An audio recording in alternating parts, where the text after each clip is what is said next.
Hey everybody, it's Jenny, and I am here today to share with you how I plan this week in my work planner.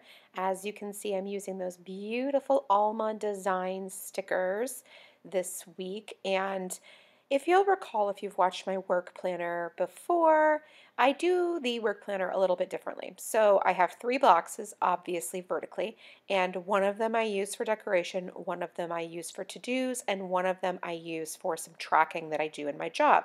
So because of that, every single column having a decorative box, I'm able to do things ever so slightly differently. So you can see right now I'm putting down these little bullet point stickers, which are super cute hexagons, by the way.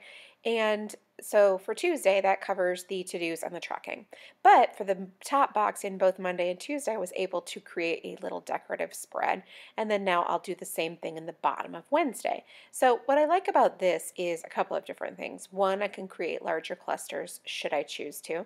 And two, I can really so for example, here I'm going to put the decorative element in the bottom of Thursday. So I'm going to really be able to create that visual triangle here on in my planner. And I think it just really turns out fabulous, like in the regard that I can spread things out a little more. I can make them a little bit more deliberate because I'm not worried about all of the things that I have to keep track of in my regular planner. So this is really fun for me. It's really allows me to have a little bit more artistic freedom, yet there's some real serious simplicity here too. And so it's really kind of a fun balance between those two elements.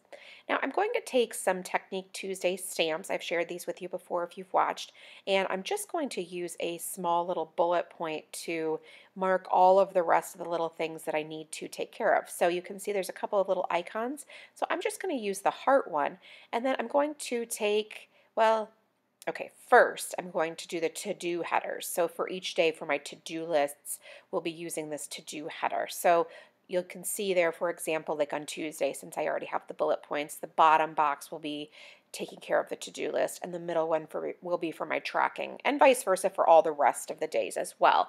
And then I will take the little heart icon, and I'm going to use some Prima chalk inks. I'll link you up below. They're really inexpensive, less than $2 a piece. They're a chalk, so they have sort of a different little texture. They're safe to use in your planner. They won't bleed through. And I'm going to alternate between this nice light pink and then a light yellow. I've never had another light pink ink pad, and so this one does the trick. I didn't need to buy another one. And then my yellow, I did used to have a Versacolor, but I didn't lose it, but I kind of lost it. It's a stupid story that's not worth sharing with you. But so anyway, I'm just going to clean that off, and then I will dry it off on the back of my hand. I'm not priming it right there. I'm just simply drying the wetness from the wipe, and I'll finish up my stamping, and that's it. This was super quick. Thanks so much, guys, for stopping by and watching. I really do appreciate it. If you have any questions, ask me in the box below, and I will do my best to get back to you. Thanks so much, and make it a great day.